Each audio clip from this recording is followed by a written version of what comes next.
तो प्यारे बच्चों, अब टाइम आ गया है हाइजेनबर्ग अनसर्टेनिटी प्रिंसिपल का। इससे पहले हमने तबाह किया था डी ब्रोगली प्रिंसिपल को, और आज हम डिस्कस करने जा रहे हैं हाइजेनबर्ग अनसर्टेनिटी प्रिंसिपल। आखिर इसका मतलब है क्या? देखो, इसका इंट्रोडक्शन ये है कि बोर, रदरफोर्ड और थॉमसन तीनों ने ही इलेक्ट्रॉन को या एटम को एक पार्टिकल के तौर पे कंसीडर किया जिसकी एक फिक्स्ड पोजीशन होती है। लेकिन डी ब्रोगली ने आके कहा ना ना ना भाई, ऐसा तो बिल्कुल नहीं है। डी ब्रोगली ने कहा कि इलेक्ट्रॉन एक वेव की तरह भी बिहेव करता है, यानी कि एटम हो या इलेक्ट्रॉन या मॉलिक्यूल या जो भी सब एटॉमिक पार्टिकल होते हैं, उनमें ड्यूल बिहेवियर होता है। ड्यूल बिहेवियर जैसे हर इंसान के दो बिहेवियर होते हैं। अपने घर वालों के सामने कुछ और बिहेव करता है, और अपनी जब मित्र मंडली में चला जाता है तो उसकी भाषा, उसकी बॉडी लैंग्वेज सब कुछ बदल जाती है, यानी कि ड्यूल बिहेवियर। हम टीचर्स का भी ऐसा ही है, स्टूडेंट्स के आगे हम कुछ और होते हैं लेकिन अपने फ्रेंड सर्कल में हम भी कुछ और ही बिहेव करते हैं। तो ड्यूल बिहेवियर है जो सबसे पहले बात की थी ड्यूल बिहेवियर की डी ब्रोगली ने। लेकिन अब उससे हम एक कदम और आगे बढ़ते हैं। हाइजेनबर्ग अनसर्टेनिटी प्रिंसिपल, इन्होंने बहुत ही शानदार बात कही कि किसी भी सब एटॉमिक पार्टिकल, खासतौर से इलेक्ट्रॉन की, हम साइमल्टेनियसली पोजीशन और वेलोसिटी एक्यूरेसी के साथ कैलकुलेट नहीं कर सकते। हम इलेक्ट्रॉन की या किसी भी मॉलिक्यूल की एग्जैक्ट पोजीशन और मोमेंटम साइमल्टेनियसली यानी एक साथ एक्यूरेसी के साथ कैलकुलेट नहीं कर पाएंगे। कोई क्यों नहीं कर पाएंगे, चलो देखेंगे अभी। अगर हम एक को बहुत एक्यूरेटली मेजर करने की कोशिश करते हैं, यानी पोजीशन को हम बहुत अच्छी तरह से एक्यूरेटली मेजर करते हैं, तो वेलोसिटी में बहुत जबरदस्त एरर आ जाता है। और वेलोसिटी को बहुत एक्यूरेटली मेजर करने की जब कोशिश करते हैं तो पोजीशन में बहुत जबरदस्त एरर आ जाता है। तो यहां पर दिमाग हमारा खराब हो गया कि जब हम पोजीशन को बहुत एक्यूरेटली मेजर करते हैं तो वेलोसिटी में एरर बढ़ता है, वेलोसिटी के एरर को मिनिमाइज करते हैं तो पोजीशन में एरर बढ़ जाता है। मतलब इट इज लाइक सास बहू रिलेशनशिप। बेचारा जो आदमी होता है वो वाइफ को ठीक करता है तो माँ नाराज हो जाती है, माँ को ठीक करता है तो वाइफ नाराज हो जाती है। दोनों को कभी शांत करना बड़ा मुश्किल है, दोनों में ये टेंशन हमेशा बनी रहेगी।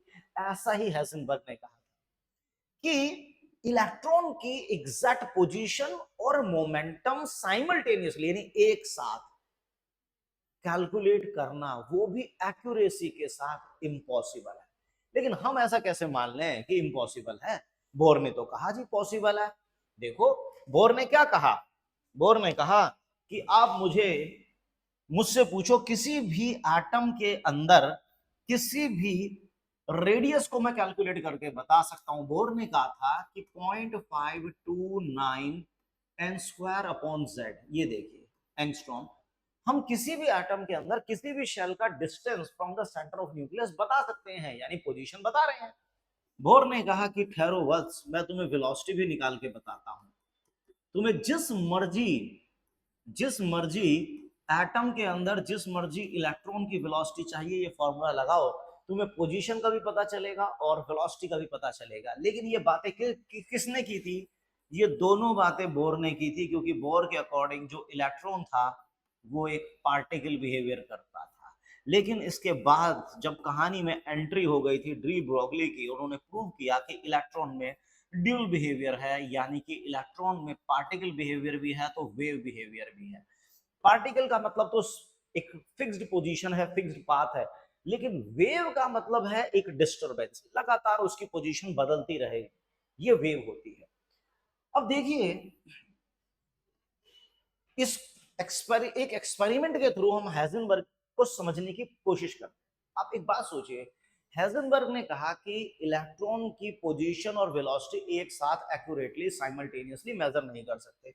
अब इस बात पे जोर डालिए कि भाई क्यों नहीं कर सकते। अगर मैं इस प्रिंसिपल को अपने ऊपर लगाऊं, मेरे ऊपर इस समय लाइट पड़ रही है, सामने वाले बंदे को मैं साक्षात दर्शन दे रहा हूं, तो उसको मेरी पोजीशन का भी पता है, और मैं अगर मूव कर रहा हूं तो मेरी वेलोसिटी का भी पता है।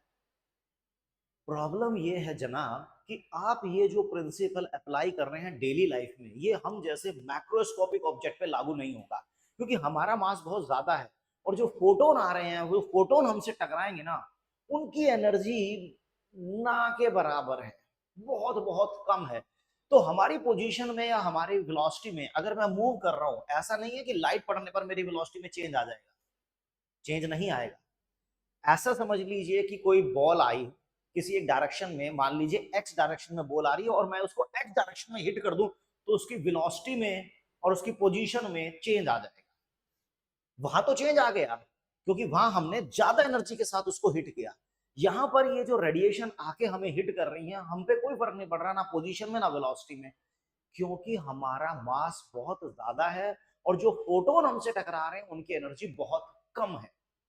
इसलिए हम हमारी डेली लाइफ में हाइजेनबर्ग कोई चमत्कार नहीं कर पाएगा। लेकिन एक बात सोचिए, चलो कोई बात नहीं, हम इसको छोटा करते हैं, ऑब्जेक्ट को छोटा करते हैं, बहुत छोटा छोटा छोटा छोटा छोटा छोटा, एटम तक चले जाओ, या चलो एटम से थोड़ा ऊपर आओ। कभी आप देखते हैं कमरे में धूप है और उसमें डस्ट है, किसी थोड़ी सी रोशनी आ रही है, उस रोशनी से आपको डस्ट नजर आता है, उस डस्ट में एक बार फूंक मारिएगा ऐसे, आप देखेंगे डस्ट में सुनामी आ जाएगी एकदम से। क्योंकि ये जो आपने हवा की ना, उस हवा में इतनी एनर्जी थी कि उस डस्ट पार्टिकल के लिए वो सुनामी से कम नहीं थी।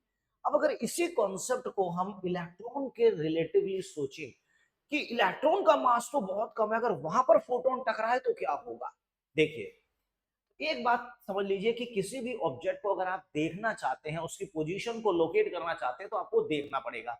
देखने के लिए आपको लाइट चाहिए, लाइट का मतलब रेडिएशन चाहिए। मान लीजिए ये इलेक्ट्रॉन है और ये इस तरीके से मूव कर रहा है, ये इलेक्ट्रॉन है और ये उसकी डायरेक्शन है मूवमेंट की और ये उसका एक्सपेक्टेड पाथ है। इलेक्ट्रॉन को देखने के लिए यहां पर हमने एक माइक्रोस्कोप लगा दिया है, ऊपर हमने यहां पर एक माइक्रोस्कोप लगा दिया है इलेक्ट्रॉन को व्यू करने के लिए, इसके पाथ को व्यू करने के लिए कि इलेक्ट्रॉन कैसे कैसे घूम। और यहां पर माइक्रोस्कोप में यहां पर हमने अपनी आंखें गड़ा ली हैं देखने के लिए। चलिए, अब इलेक्ट्रॉन को देखेंगे, अंधेरे में तो देखेंगे नहीं, उसके लिए we need source of light. हमने लाइट ऑन की, उस लाइट से रेडिएशन आ रही है, रेडिएशन से फोटोन आ रहे हैं, और वो फोटोन जब इस इलेक्ट्रॉन से टकराकर रिफ्लेक्ट होकर इस माइक्रोस्कोप में ऑब्जर्वर तक आएगा, तब उसको इलेक्ट्रॉन व्यू होगा। एक्सपेरिमेंटल सेटअप आप समझ गए कि this is the expected path of the electron. ये तो है एक्सपेक्टेड पाथ, जो हम उम्मीद कर रहे हैं कि इलेक्ट्रॉन इसी पाथ में घूम रहा होगा। यानी ये तो हो गई बात पोजीशन की। अब इलेक्ट्रॉन को देखने के लिए हमें लाइट चाहिए, लाइट का मतलब रेडिएशन चाहिए, रेडिएशन के अंदर फोटोन है। फोटोन जब इस इलेक्ट्रॉन से टकराएगा, लाइट को रिफ्लेक्ट करेगा, माइक्रोस्कोप के अंदर उसके अपर्चर के थ्रू जब लाइट एंटर करेगी, यहाँ ऑब्जर्वर बैठा होगा, ऐसे ऐसे देख रहा होगा, तब उसको इलेक्ट्रॉन व्यू होगा। लेकिन अब समस्या सारी यही तो है कि जैसे ही ये इलेक्ट्रॉन फोटोन से टकराएगा, उसकी वेलोसिटी और डायरेक्शन में चेंज आ जाएगा। क्योंकि देखिए, इलेक्ट्रॉन का मास बहुत कम होता है, 9.1 × 10⁻31। जैसे ही ये फोटोन का पार्टिकल, फोटोन जैसे ही टकराएगा, इसकी वेलोसिटी में और इसकी पोजीशन में चेंज आ सकता है। अभी तो हम सोच रहे थे ये उसका पाथ होगा, क्या पता उसकी डायरेक्शन बदल जाए, उसकी वेलोसिटी तो डेफिनेटली डेफिनेटली बदलेगी, उसकी पोजीशन में भी चेंज आ जाएगा। अब देखिए, किसी भी ऑब्जेक्ट को देखने के लिए रोशनी तो चाहिए ना, बिना रोशनी के तो हम किसी ऑब्जेक्ट को देख नहीं सकते, अंधेरे में तो हमें दिखता नहीं।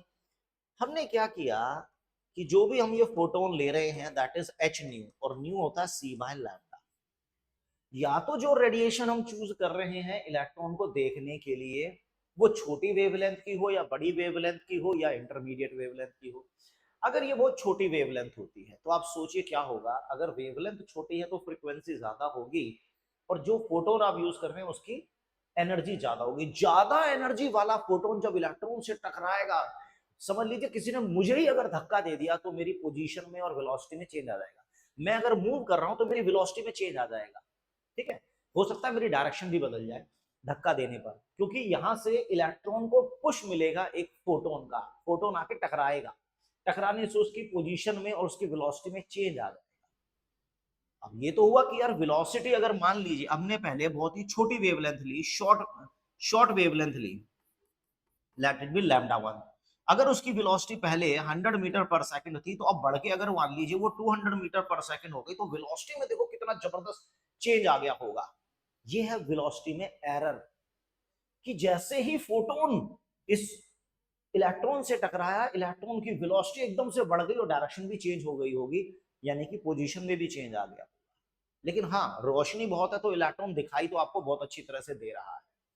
चलो अब हमने थोड़ी सी वेवलेंथ बढ़ा दी, थोड़ी सी वेवलेंथ बढ़ा दी, एनर्जी थोड़ी सी कम कर दी, रोशनी थोड़ी सी कम हो गई। अब इलेक्ट्रॉन से जब ये फोटोन इलेक्ट्रॉन से टकराएगा तो फिर से वेलोसिटी और पोजीशन में एरर आएगा। अगर वेलोसिटी 100 मीटर पर सेकंड है और अब ये 150 मीटर पर सेकंड हो गई, तो आप सोचिए कि वेलोसिटी में जितना एरर या जितना चेंज पहले आ रहा था, वो उतना चेंज नहीं आ रहा, पहले के मुकाबले कम हो गया। हमने वेवलेंथ को थोड़ा और बढ़ा दिया, वेवलेंथ को थोड़ा और बढ़ा दिया, एनर्जी को और कम कर दिया, ताकि अब कम एनर्जी का फोटोन इलेक्ट्रॉन से टकराएगा तो उसकी वेलोसिटी में अब उतना चेंज नहीं आ रहा। हम खुश हो गए कि ले भाई मजा आ गया, हमने वेलोसिटी के जो एरर है उसका जो चेंज है वेलोसिटी में वो धीरे धीरे कम कर दिया, कम कर दिया, कम कर दिया। लेकिन भाई ये भी तो सोचो, आप रोशनी भी तो कम करते जा रहे हो, पोजीशन दिखाई कैसे देगा इलेक्ट्रॉन अगर आप रोशनी ही कम कर दो। मतलब ये हुआ कि अगर हम वेलोसिटी के एरर को मिनिमाइज करते चले जाएं तो पोजीशन में दिक्कत आनी शुरू हो जाती है। और यहां पर वेलोसिटी में एरर बहुत ज्यादा था, लेकिन पोजीशन एकदम क्लियर कट थी, चीजें बहुत शानदार तरीके से दिख रही थी। तो यहां आकर अब हमारा दिमाग खराब हो जाता है कि जब हम एक एरर को कम करने की कोशिश करते हैं तो दूसरा एरर बढ़ जाता है।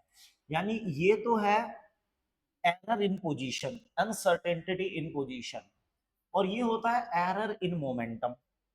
अब आप देखिए, आप कोई भी एक्सपेरिमेंटल सेटअप कर लीजिए और किसी भी रेडिएशन के फोटोन को आप यूज कीजिए, चाहे आप लॉन्गर वेवलेंथ ले लें या शॉर्टर वेवलेंथ ले लें, कुछ भी ले लें, कोई भी इंस्ट्रूमेंट ले लें, आप इस डिफेक्ट को दूर नहीं कर पाएंगे, क्योंकि इलेक्ट्रॉन को देखने के लिए लाइट चाहिए, लाइट पड़ते ही इलेक्ट्रॉन की पोजीशन और वेलोसिटी में चेंज आएगा।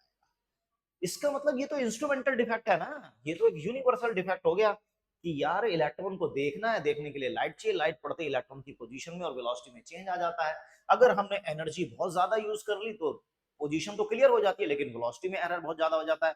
एनर्जी कम करते हैं, यानी कि लॉन्गर वेवलेंथ की रेडिएशन यूज करना शुरू कर देते हैं, तो एनर्जी कम होती चली जाती है फोटोन की, लेकिन उससे वेलोसिटी का एरर तो मिनिमाइज हो जाता है, लेकिन पोजीशन में एरर बढ़ जाती है।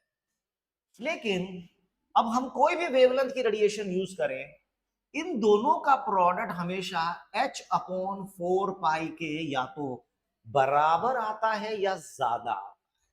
Product in uncertainty in momentum and uncertainty in position, the product of all these two is always greater than equal to h/4। जब न्यूमेरिकल करते हैं तो हम इसको इक्वल लेके कर लेते हैं। मतलब साफ है कि इन दोनों का जो प्रोडक्ट है ना, अनसर्टेनिटी पोजीशन का और मोमेंटम का जो प्रोडक्ट है, वो या तो इसके बराबर होता है या इससे छोटा होता है। इसको मैं मास इनटू वेलोसिटी कर सकता हूं, क्योंकि मास में तो चलो चेंज नहीं आता, तो यानी पोजीशन का एरर और वेलोसिटी के एरर का जो प्रोडक्ट होता है वो h/4 इंटू एम होता है। अगर मैं एक इलेक्ट्रॉन के लिए ही बात करूं, फॉर एन इलेक्ट्रॉन, अगर हम एक पर्टिकुलर इलेक्ट्रॉन के लिए इसको देखें, तो delta x delta v h/4 into m, 6.64 10⁻⁻31, 4 into 3.14, और मास ऑफ इलेक्ट्रॉन 9.1 10⁻⁻34 होता है, ये 10⁻31 आ जाता है। तो अगर हम इसको सॉल्व करें कितना आता है, ये ऊपर आ जाता है 6.64 10⁻⁻³ आ गया, 9×4 = 36 हो गया, 3.14 हो गया। ये इसका नियर अबाउट डबल लग रहा है मुझे, नियर अबाउट डबल।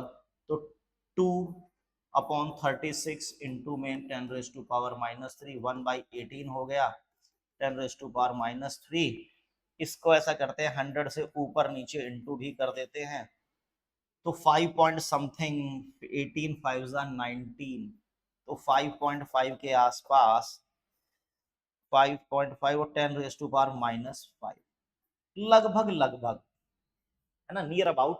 यानी ये जो प्रोडक्ट आएगा ना इलेक्ट्रॉन के लिए, एरर का और वेलोसिटी का जो प्रोडक्ट है वो हमेशा h/4 पाई के या तो बराबर या उससे बड़ा आता है, लेकिन इन दोनों का जो प्रोडक्ट होगा वो हमेशा कांस्टेंट ही रहता है, उसमें चेंज नहीं आएगा। इसको हम ऐसे समझ सकते हैं कि मान लीजिए डेल्टा एक्स डेल्टा वी, जैसे हमें पता है 9 2 18 होता है, यानी एक एरर अगर बहुत ज्यादा है और दूसरा एरर बहुत छोटा है, तो आप देखिए मैं एक एरर को कम करूंगा, दूसरा एरर उस लेवल पे बढ़ जाएगा कि प्रोडक्ट अभी भी उतना ही आ रहा है।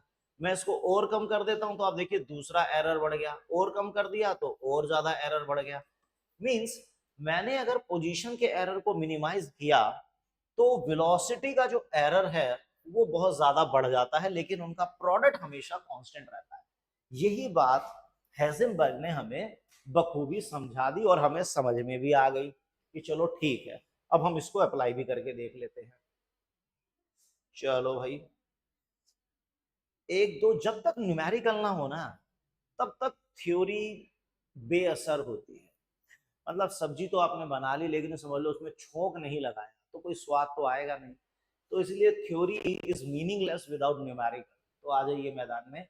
A microscope using suitable photon is employed to locate an electron in an atom with a distance of इतने एंगस्ट्रॉम। देखिए हमें एक इलेक्ट्रॉन को इतने डिस्टेंस के अंदर लोकेट करना है।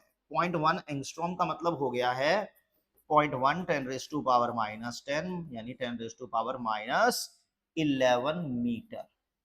तो देखो अगर एटम इस वॉल्यूम के अंदर है तो उसकी पोजीशन पे मैक्सिमम से मैक्सिमम जो एरर आएगा ना वो इतना हो सकता है, जो कि इसका डायमीटर होगा, इसका साइज होगा।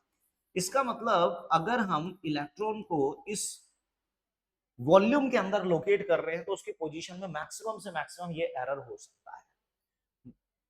हेजनबर्ग ने कहा कि एरर और वेलोसिटी का जो अनसर्टेनिटी का एरर का जो प्रोडक्ट होता है वो कांस्टेंट होता है, यानी कि delta x m into delta v it is equal to h/4 पाई।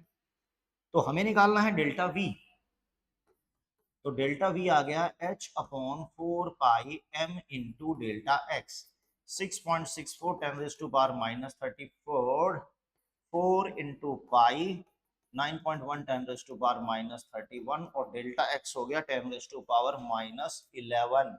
अरे बाबा रे बाबा, ये कितना हो गया 42 माइनस में, 42 माइनस में तो ऊपर जाके 10⁻8 हो गया है। 4 9 जा 36 कर देते हैं इसको, 36 3.14 42 ऊपर गया 8 हो गया।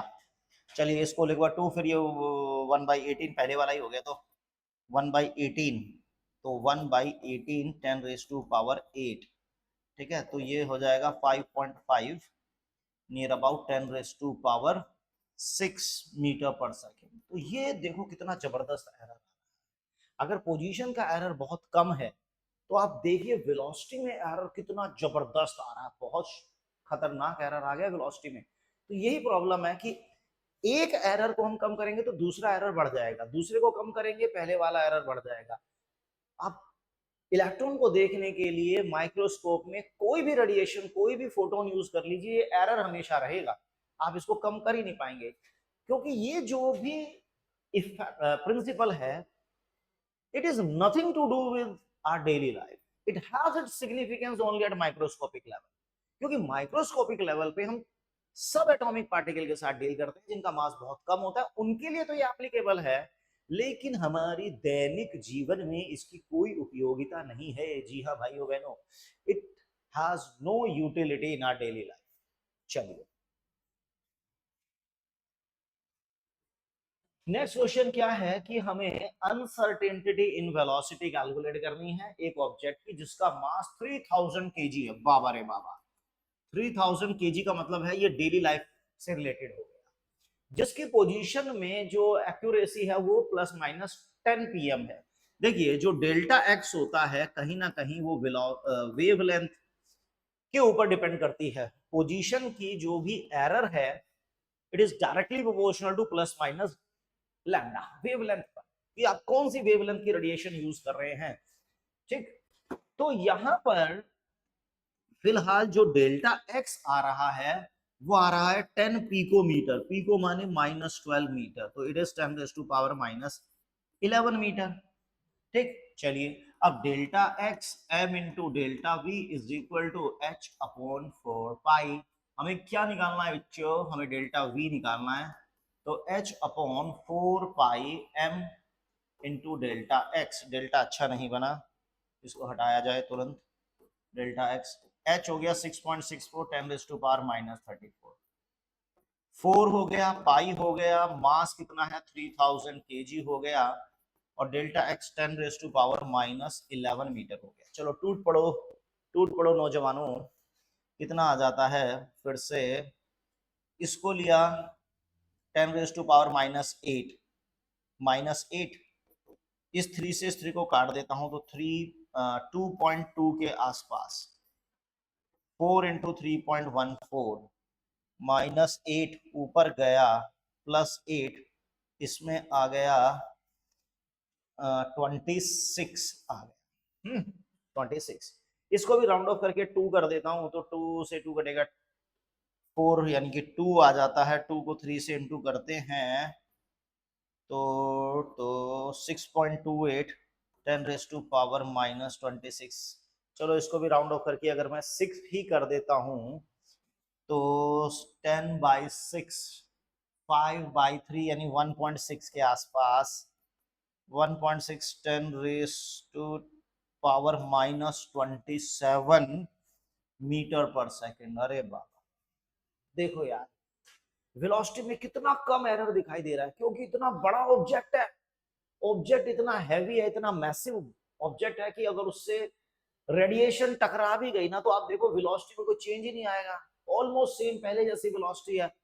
बहुत बहुत कम एरर है, इसीलिए तो कहा जा रहा है कि इस प्रिंसिपल का कोई लेना देना हमारी डेली लाइफ से नहीं है। इसका जो भी लेना देना है वो एटॉमिक वर्ल्ड से है, सब एटॉमिक पार्टिकल के साथ है, डेली लाइफ में कुछ नहीं है। देखिए क्वेश्चन है, एक गोल्फ बॉल ली गई है जिसका मास है 40 ग्राम, गोल्फ बॉल जिसका मास 40 ग्राम यानी कि इतने केजी हो गया। चलो मैं इसको यहीं केजी लिख देता हूं, और इसकी स्पीड इतनी है, if the speed with in accuracy of 2%, यानी डेल्टा वी अगर हम कैलकुलेट करें तो 45 इंटू 2%, 90/100 यानी 0.9। तो delta x M into delta V H upon 4 pi, हमको क्या निकालना है, delta X 4 pi M into delta V, H की वैल्यू 6.64 10⁻⁻34, 4 इंटू पाई, मास कितना है 4 इंटू 10⁻⁻2, और डेल्टा वी है 0.9। चलिए जो भी आएगा इतने मीटर आ जाएगा, आप उसको सॉल्व कर लीजिएगा, नो प्रॉब्लम। ठीक है, आप देखेंगे कि यहाँ पर भी डेल्टा एक्स की जो वैल्यू आएगी बहुत छोटी आएगी, बहुत छोटी इसलिए आएगी क्योंकि ये जो गोल्फ बॉल है ये डेली लाइफ से रिलेटेड है। अगर इसके ऊपर लाइट पड़ भी गई तो इसकी पोजीशन में, इसकी वेलोसिटी में हमें कोई अंतर दिखाई नहीं देगा, क्योंकि डेली लाइफ में इसका कोई लेना देना नहीं है। लेकिन एक बात बताइए, एक बड़ा फेमस क्वेश्चन बनता है इसमें कि why electron can't exist inside nucleus, कि इलेक्ट्रॉन न्यूक्लियस के अंदर क्यों एग्जिस्ट नहीं कर पाता। जब ये क्वेश्चन हेजनबर्ग से पूछा गया कि बताइए बताइए बताइए कि why electron can't exist inside nucleus, तो उन्होंने बहुत ही सुंदर एक्सप्लेनेशन दी इसकी कि यार देखो, चलो ये न्यूक्लियस हो गया, let us assume this is nucleus, and the size of the nucleus it is 10⁻⁻15, and let us assume that electron reside inside the nucleus। अगर इलेक्ट्रॉन न्यूक्लियस के अंदर ही है तो उसकी पोजीशन में मैक्सिमम से मैक्सिमम जो एरर आ सकता है ना, वो इतना आ सकता है, इससे ज्यादा एरर, इससे कम एरर नहीं आ सकता, इससे कम बेशक हो जाए, इससे ज्यादा एरर नहीं आ सकता, यानी maximum error when we assume that electron reside inside the nucleus is this much. तो बोर ने कहा और हेजनबर्ग ने कहा कि दोनों एरर का प्रोडक्ट हमेशा कांस्टेंट होता है, अगर पोजीशन में इतना एरर है तो उस समय वेलोसिटी में कितना एरर होगा, ये लीजिए sir, delta v is equal to h upon 4 pi into m delta x, 6.64 10 raise to power minus 34, 4 into 3.14, mass कितना है इलेक्ट्रॉन का 9.1 10 रेज टू पावर माइनस 31, और delta x 10 raise to power minus 15। चलो इसको एक बार रफ सॉल्व कर लेते हैं, ये हो जाएगा लगभग 9 4 36, इसको 6 मान लूं तो लगभग 6 3 18, लगभग मोटा मोटा 1/18। एक्यूरेट नहीं दिया वो आप कर लेना। 46, ये हो गया 46, ऊपर गया 12, अरे बाप, तो ये तो कहीं ना कहीं वेलोसिटी ऑफ लाइट से भी ज्यादा आ रहा है, यानी जो एरर है बेटे की उम्र बाप से ज्यादा हो गई। ऐसा पॉसिबल होगी क्या कि दोनों जिंदा है एक साथ और बेटे की उम्र बाप से ज्यादा हो? कभी पॉसिबल नहीं है, नहीं पॉसिबल है, गलत बात।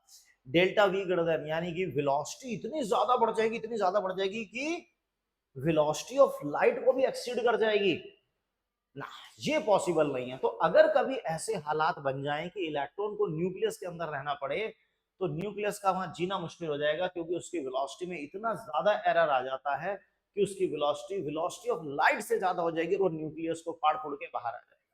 इसीलिए इलेक्ट्रॉन न्यूक्लियस के अंदर कभी रहना नहीं चाहता। सो ये कंप्लीट लेक्चर हुआ ऑन हाइजेनबर्ग अनसर्टेनिटी प्रिंसिपल। तो इसको अब हम यहीं पे समाप्त करते हैं, रोक देते हैं, और नेक्स्ट वीडियो में फिर आपसे मिलते हैं किसी और टॉपिक के साथ। तब तक पढ़ते रहिए, आगे बढ़ते रहिए। Thank you very much.